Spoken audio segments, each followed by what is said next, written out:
Patrick Findaro, co-founder at Vetted Biz. Excited to have on Zack Fishman, as well as his business partner, Ryan Hicks, both franchise insiders. They're partners at Franchise Supplier Network. Maybe first start with Ryan. How did you get into the franchising space? Yeah, first of all, Patrick, thank you for having us on. We appreciate it. My story goes back to a really unconventional path to franchising.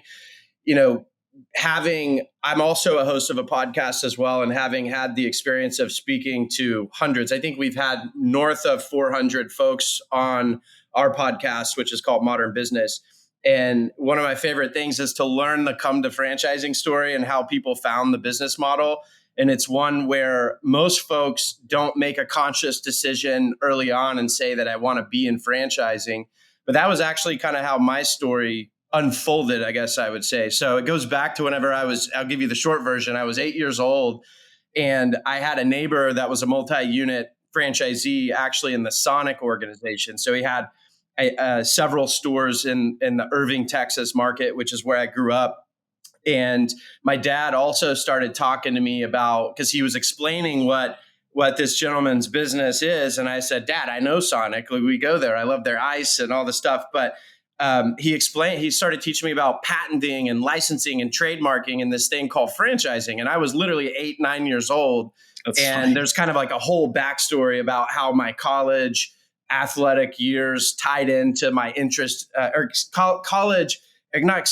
my sports involvement, playing baseball, etc. And there was kind of an intersection. I'll skip that, but basically fast forward, in college, I built an app, which is actually similar. Zack did something very similar to what I did in college, but we grew that to 7 college campuses.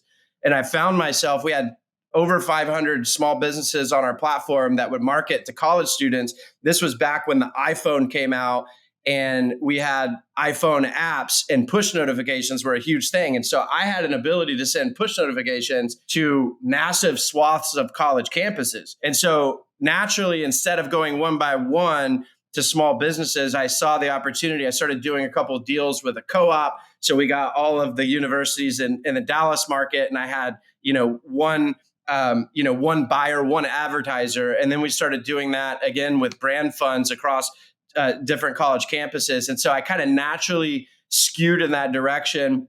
After that, my technology developer, I sold that business. My technology developer was building a new company. It was actually a cloud point of sale platform.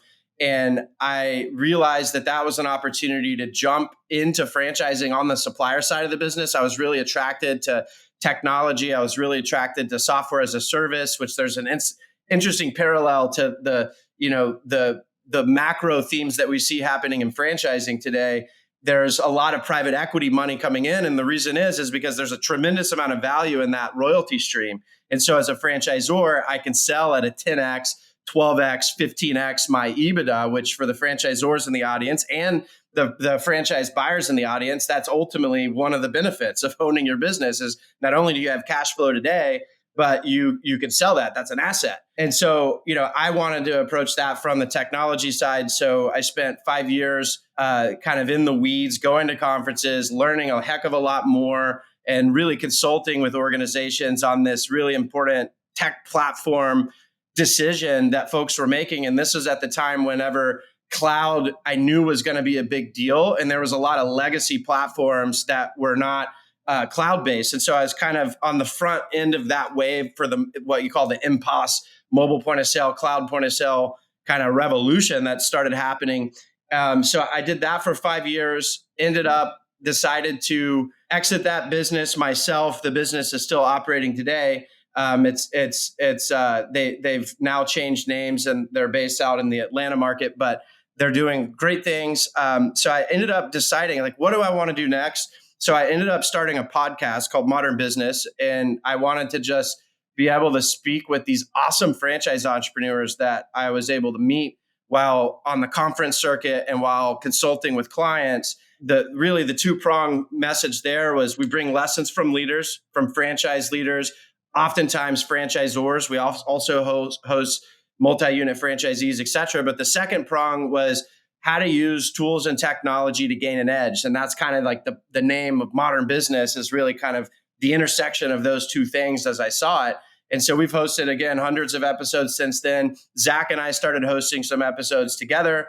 I then, at that same exact time that I started the podcast, I partnered with Rallyo, which is a social media reputation management platform, one of the leading in all of franchising, and really leaned in for the next 4 years, helped grow that. And that company has some amazing things that it's now rolling out with artificial intelligence and making things easy for franchisees. So we were really successful in growing that organization. And then now, as the managing director of Franchise Supplier Network, we'll get into that a little bit more. I'm really excited about the opportunity to help franchisors make better decisions to save time on their search for supplier companies, et cetera. And so that's my long-winded backstory. Outside of that, a couple of other quick things is I also invested as a franchisee. I have an awesome team, an awesome operating partner, and they're running the show. So I'm a franchisee of CPR Construction Cleaning, and I also have a passive investment in a franchisor as well. So really entrenched in the franchise world, believe wholeheartedly in the business model, and I apologize for the long-winded backstory. No, it was good. I mean, what I guess for a lot of people would be like 30 to 40-year career. That was about just 10 years of your life, and you packed in. Well, you nailed it, because I live and breathe it, and so no children, travel a lot, but franchising a lot. Like some of my best friends in the world are in the franchise space, and you're looking at one right here, or if you're listening, you're Zack, listening to one right here. From what I understand, you beat Ryan in terms of your introduction to the franchising space. He was an 8-year-old. How old were you? I think it was before I was born, technically speaking. What I like to say is that, my mother has been in the franchise space since the mid 80s. And so it was like right when she got out of college, she just randomly ended up working at the only PR firm at the time that really specialized in franchise PR. And since then, she went on, when she was my age, when she was 29, she decided to start her own agency, which is, the sweatshirt that I'm wearing today, Fishman PR. It's been around for about 31 years. And my mother is the founder of the firm. Very few people know that, unfortunately, because my very braggadocious but loving father, he is the CEO. He is the co-CEO of the agency now, but he left his family business after about 9 months of working. After about 9 months of being married to my mother, to go and work together with her. And so they've been working together since very early 1992. And since then, they've, really helped brands of all shapes and sizes. We've got 2 firms. We have Fishman, we have Franchise Elevator. And as Ryan mentioned, I am really involved in a podcast called Modrn Business, which I love doing every day. It's something that allows me to kind of just talk for a living, which is exactly what I love to do. It kind of carries on the entire ideal of everything involves, me just talking all day long, which I think is probably a good thing. PR directors and lawyers, right? Like to talk. Yeah, exactly. Yeah. So I mean, PR, selling PR, in fact, and then doing a podcast in addition to that helps. And then, in addition to that, I am involved in Franchise Supplier Network. I'm one of 4 partners, and I am the COO, aka, behind the scenes man for us. And so a lot of the things that are happening that nobody else wants to do, I am the man that kind of gets, pulled into it as it relates to being the bad guy with billing people and all of that fun stuff. That's all on me. And then I would say the final thing is that Ryan and I partner on this really cool conference called Young Conference that we've been doing for about, this year will be our 4th year. And Young Conference is something that, I have a lot of passion for. It seems like a lot of Ryan's really great ideas come on a chairlift when we're sitting next to each other. And this was an idea that we both kind of like had a light bulb while we had drank one too many White Claws when White Claws were first getting started. And that's really, Zack, what the conference was born out of. We had our first one. You just tattled on us that we were drinking on the ski lift. It's fine. The authorities won't find us. But, it's a really, really great thing that allows us to kind of get back to the community. And it ties in very heavily into what we're doing today, with you, Patrick, is just being able to talk about, being evangelists for the franchise model. And I think that that's a big part of my life as well. A lot of my closest friends, a lot of my mentors, my family, is really involved in this space. And so, for me, we try to find as many ways as we can to give back, which is what our podcast is about, which is what Franchise Supplier Network is about. It's what our conferences are about.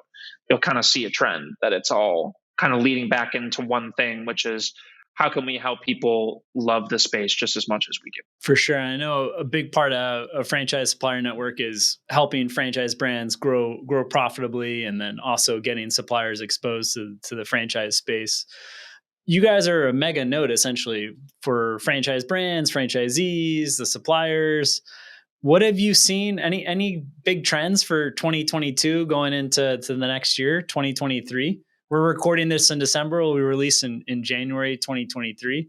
Curious to hear if either of you have any trends to share that you've seen. So I'll start. I definitely see some trends. And when you ask that question, my mind goes in two different directions. One is what's happening in the macro environment, like economy aside, inflation and recession and all of the things. Obviously we're living, it's a tricky time. But historically, franchising does really well in a market. And there's definitely going to be a pullback and a slowdown. I was just reading a report that I believe it was Joe Matthews puts out. He does a lot of writing, and I just like to consume anything franchising. And so on the technology side of the house, because Supplier Network, we're really an ecosystem that helps franchisors and suppliers connect and grow. If you were to ask me what our core values are, it's connect, learn, grow. There's probably a more eloquent way that we can put that.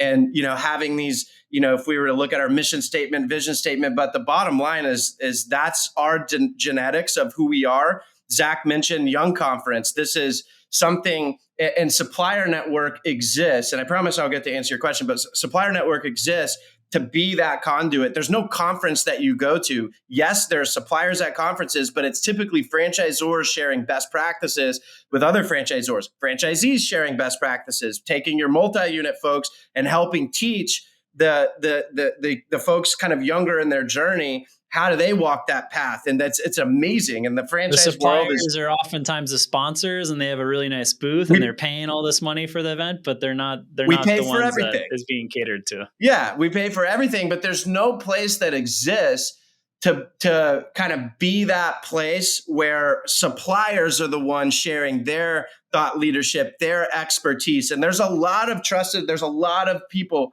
that we're in this industry. We want to see it done right. And it's kind of a minefield as you're navigating as a franchisor.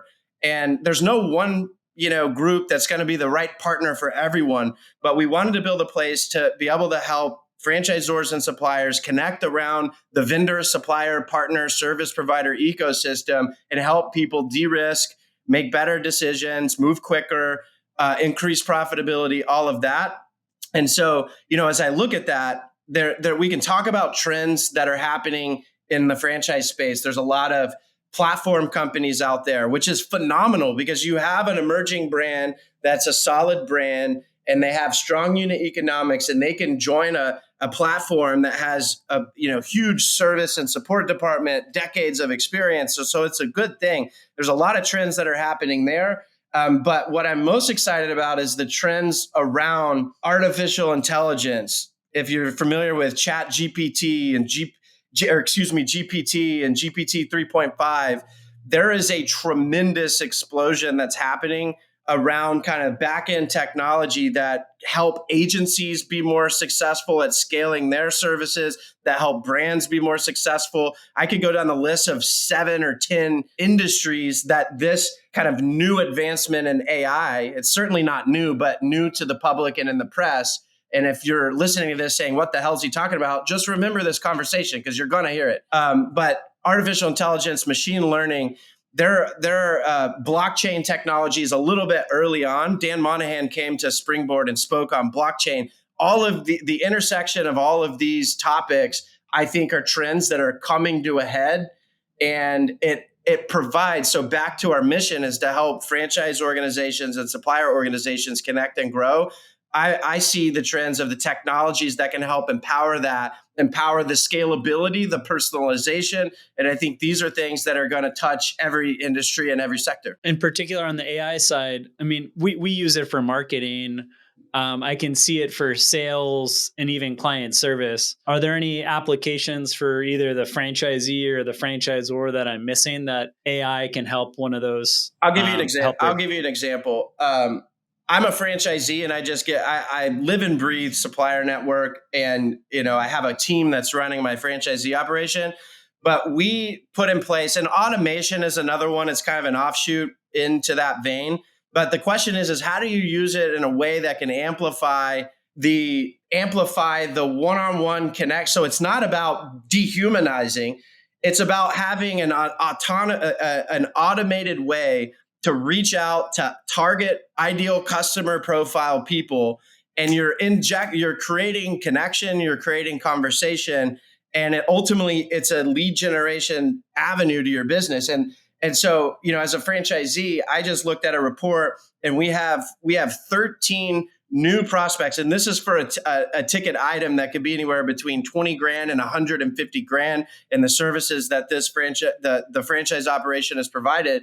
And we wake up every single week with tremendous movement, and it's the application of those technologies. It's leveraging a couple of supplier network partners, but there's a playbook there. So whether you're thinking about employee recruitment, franchise development, there's a lot of out of the box things that you can apply that can really help you create value for your organization. So that's a tangible example. I'm not even sure if I answered your question, but no, it just gives another layer. You just mentioned above and beyond sales, marketing, client service. It hits the HR function. It hits a few other functions that I haven't been aware of. Think about image generation.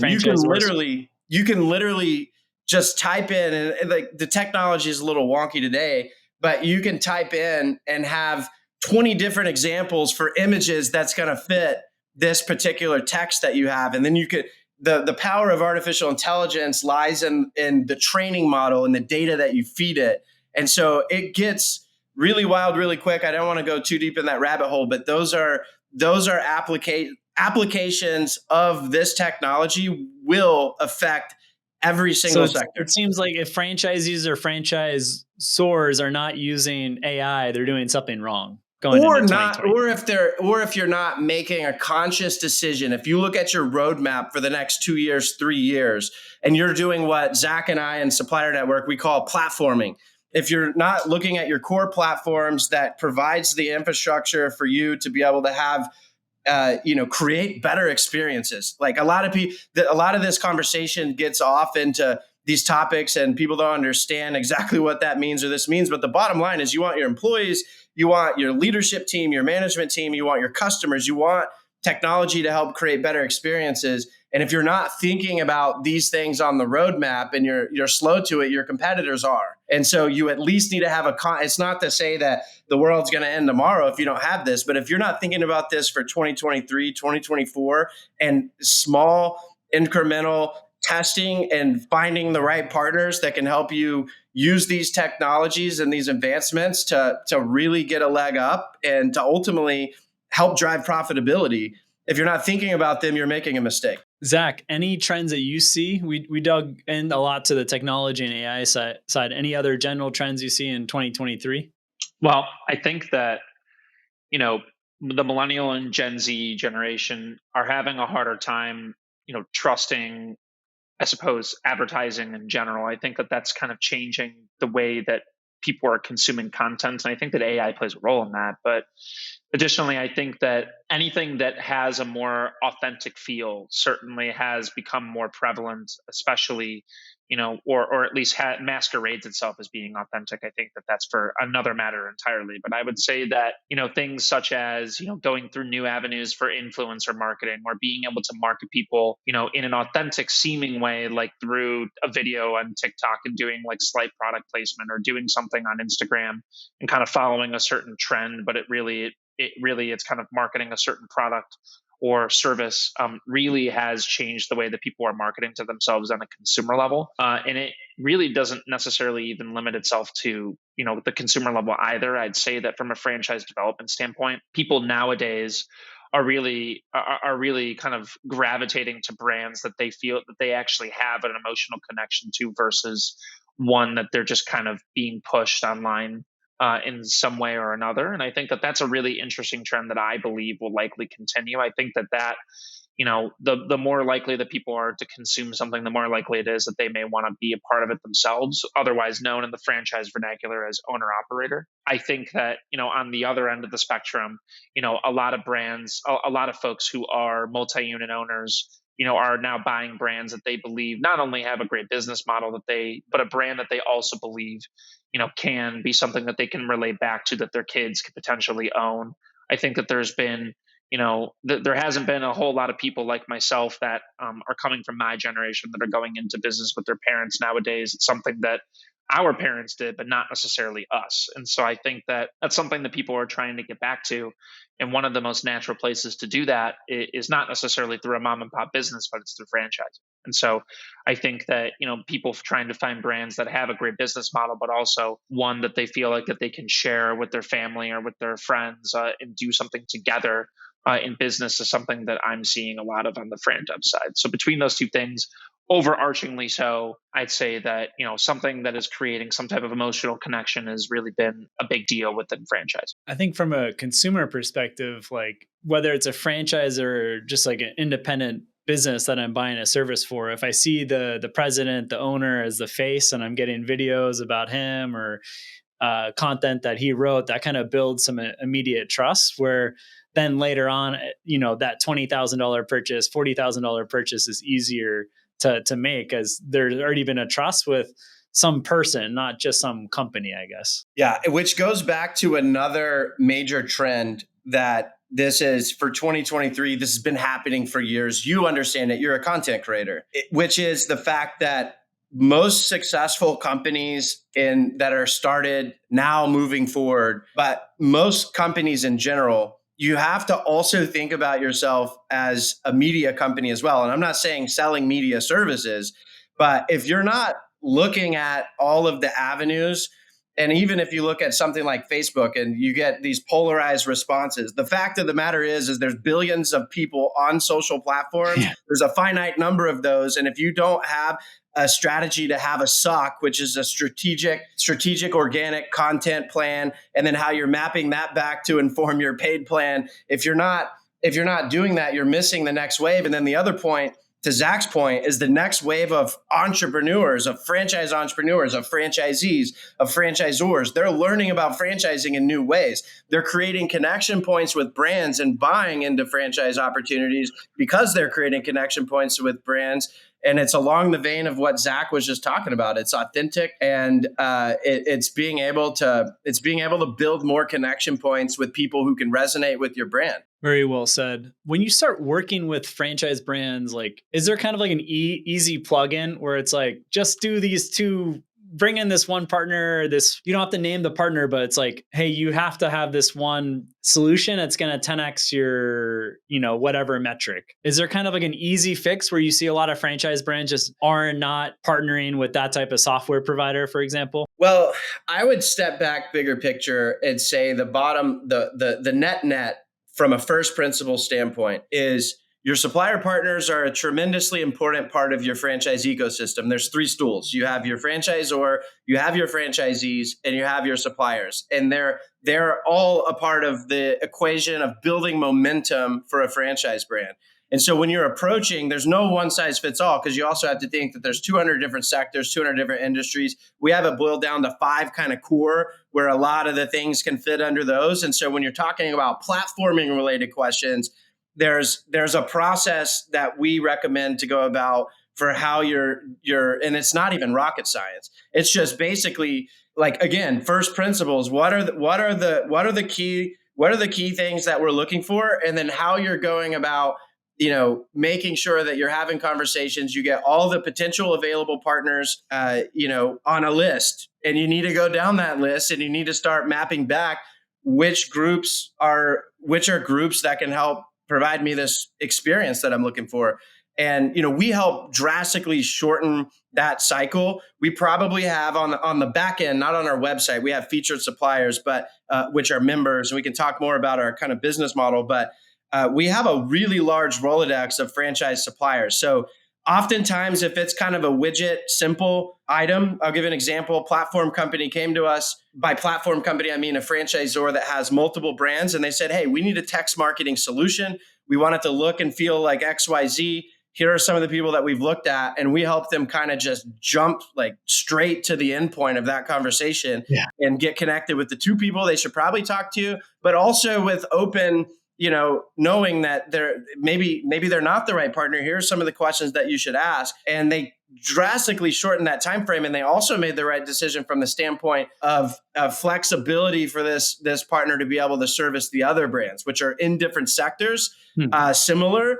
And so, it's kind of if you look at the major categories: marketing services and technology, operation services and technology, which is a massive, both of those are massive, like swaths of things that you could even be considering, on down to legal, on down to, we even have an avenue for folks to be able to tell us that, hey, we're looking for strategic capital, whether they're interested in selling the business or bringing on capital partners. But we have 8 major categories. And what we do is our process always starts with one jump point, which is fill out an assessment survey, look at your roadmap, tell us which areas that you're looking for assistance in. And if we don't have experts on staff that can really help guide that recommendation sheet, and the franchisor can tell us what exactly, type of a follow-up that they want.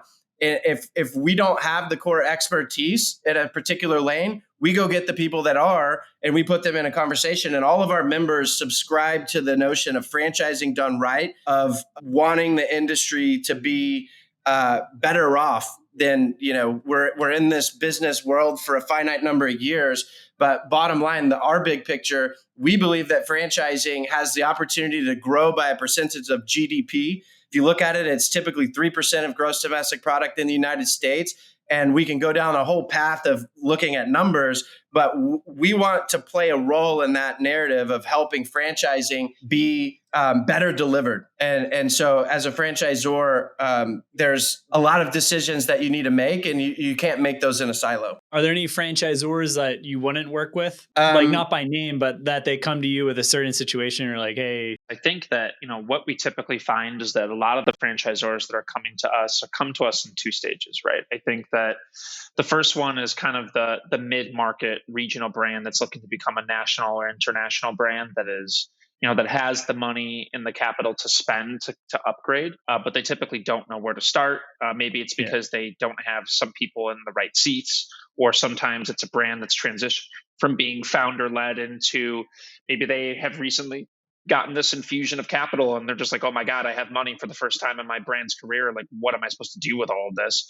And so they have to figure that out, and they bring us in. And that's I would say probably the more common instance is where, like, they're a brand that's kind of taking a step up the ladder, and they believe that's where you can provide really deep value, where it's like, hey, here's the full playbook. There's so many people we can slot in. So many companies. And they have some of it, and it's bare bones, but they have something, but they have some familiarity with all the things that we could kind of run through, but they haven't used it intimately before in a lot of cases, which is kind of the ideal goal. I think that a lot of brands that come to us that are a little bit younger, that are looking to really take advantage of a brand, of potentially getting into doing some awesome marketing things, or developing some operational tech, or, buying leads or whatever it may be, but don't necessarily have the capital.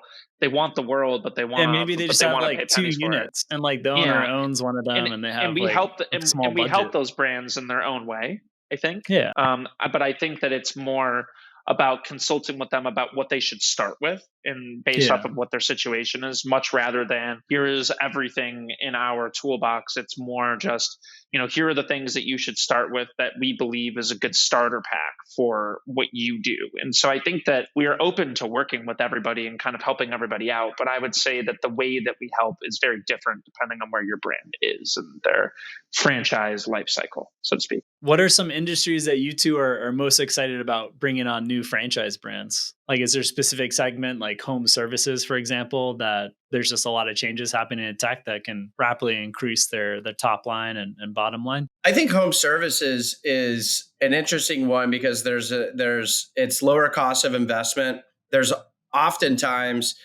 from an AUV potential. There are brands out there that are just so phenomenal. Like they could be life changing. I mean, I've seen it. I just over the weekend, I heard a story about a teacher that, has made whatever the income was over the past number of years. And they, from a seasonality perspective, they found a franchise brand that didn't have a real estate footprint, that they can work primarily in the off season of whenever it's not during school, summer, that and winter these are break. some cool stories. But in general, I think that home service opportunities have exploded because of a culmination of a lot of things about, people being stuck at home and low cost investments. And, there's a lot of resources that have flowed into organizations that have really solid support infrastructures, some more than others. And that's kind of where franchising, it's the dirty F word, franchising to some people, because everybody has a brother or a cousin who has a sister that got into a fraudulent. The reality is oftentimes those folks didn't actually invest to go build in their local market, and they expected the franchisor to hand them everything. But there's also these 911, like things where there wasn't just stuff that happened. And, Supplier Network, we'd like to help influence that into the right direction. But home services, outside of that, Zack, nothing. I think all sectors have the potential to grow and to spread the franchise gospel.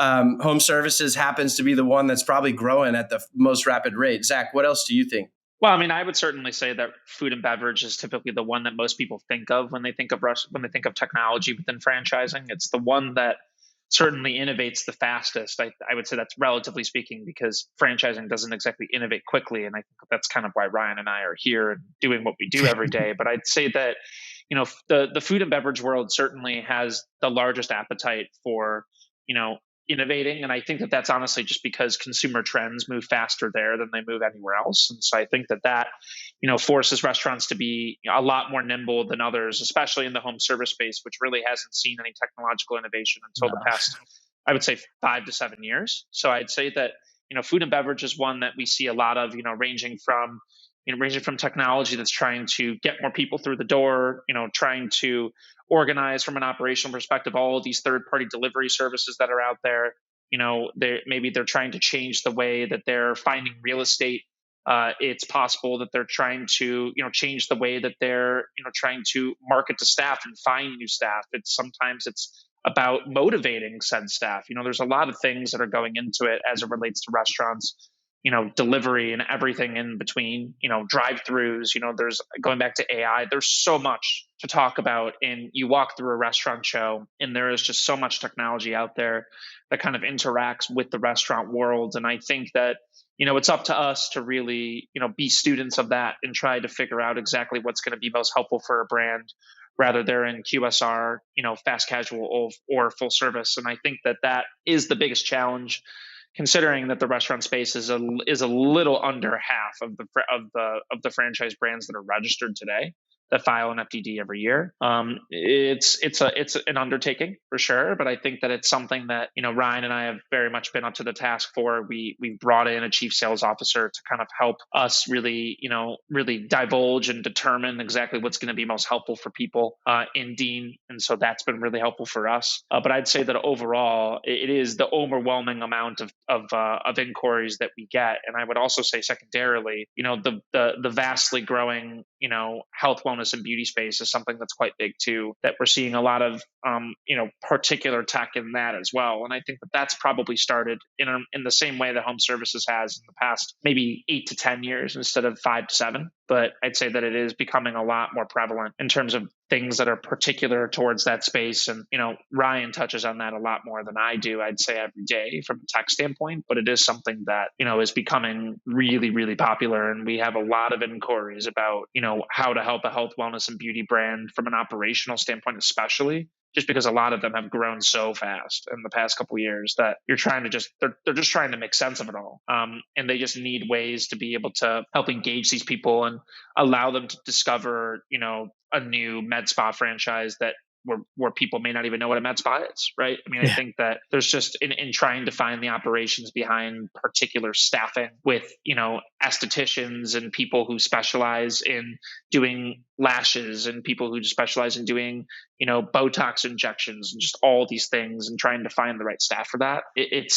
It's an interesting industry too. And Ryan comes into contact with that a lot more than I do. Yeah. And the last point to that, because I kind of struggle to speak to any particular sector, because I think there's exciting opportunities for the right operators in so many different sectors. And you look at things like now there's platform companies around children's services. And it's just, it's so exciting what these platforms and these brands are able to create. But then the last point, adding to what Zack just said, is we get the benefit of seeing things that happen in different industries that are very effective. So take the food example. And we have an FSN member company that helps restaurant operators get frontline staff engaged. It helps with retention. It helps with recruitment. And it's this gamified experience where you're able to give back to your folks and to help build a cool culture. And the rewards are things that millennials and Gen Z shift workers are really going to actually care about. And the application of that, which has become more and more prevalent in the food space, but the application of that with your estheticians. And so we're starting to see a lot of cross-pollination, and maybe it's a different service provider. In this case, it's not. We've seen that kind of gap. These technologies jump over into other industries, but there's a lot of cross-pollination and ideas that, different industries will just move faster. Restaurant world had to change like 5 years overnight because of COVID. And there's certain things that restaurant, if I'm a lash business, I don't need to be thinking about a food delivery infrastructure, but there are certain things that restaurant operators have discovered that they can take advantage of.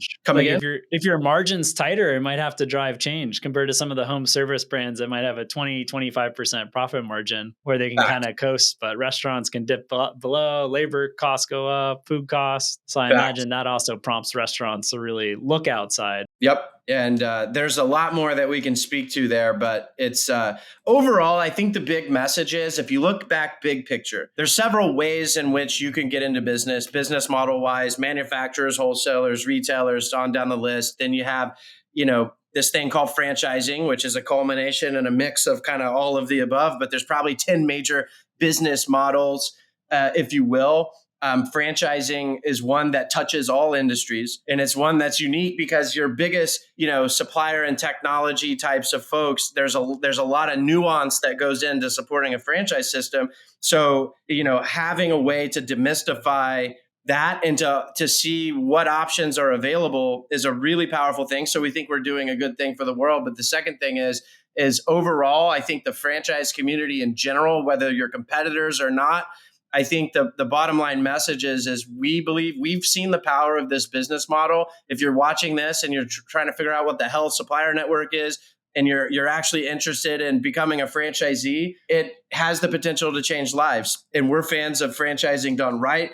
And we would like to see franchising grow as a percentage of GDP. And we're playing a role in doing that in different ways, whether it's through Supplier Network, through Young Conference, which is in May in Chicago, by the way, 10th through 12th in Chicago, where we bring the top young next generation leaders in franchising, and we're teaching each other, and we're teaching the next generation, new generation things. And it's exciting. So we kind of live at the intersection of all of the above. Well, we're going to have to include all those links in the description and the show notes on the different podcast channels we have. But I just wanted to conclude with a case that I've seen at least once a month. A supplier comes to us. They've sold to like one or two franchise brands. It was just inbounds, and they started working with the franchise brand, and they started working with multiple franchisees, and they want to sell to more franchise brands. Obviously, now we've built a relationship. I'll introduce them to Supplier Network, send the FSN website. But any advice that you have for that type of supplier that's kind of got his feet wet in franchising with one client or two clients, but wants to further explore this potential revenue? I'll go first. So very simple. Your best source of new customers is your existing customers, because franchisors talk, franchisees talk. Treat people right, get them a result, deliver what you say you're going to deliver, and you'll grow. Second thing is be patient. I would say actually second is be active and proactive, meaning invest in the industry outside of just, am I going to see an ROI of X and how long is that? Invest in the industry, whether that means getting involved in the political action committee, which is a bipartisan thing, and you're going to donate $100 and the max donor is 5,000. But there's so many avenues that you can get involved, whether it's going to conferences, volunteering to the conference host to help them promote the event and inviting the people that you're talking to, be active and be members of the IFA, care about the industry, and then be patient, because it's one thing that we always see. We call it the revolving door. And that's the supplier that shows up to IFA, the largest, we call it the Super Bowl of franchising, because you have over 4,000 professionals in franchising from all walks of franchising together. This year it's in Las Vegas. Hooray. Excited for it to be back in Vegas at Mandalay Bay.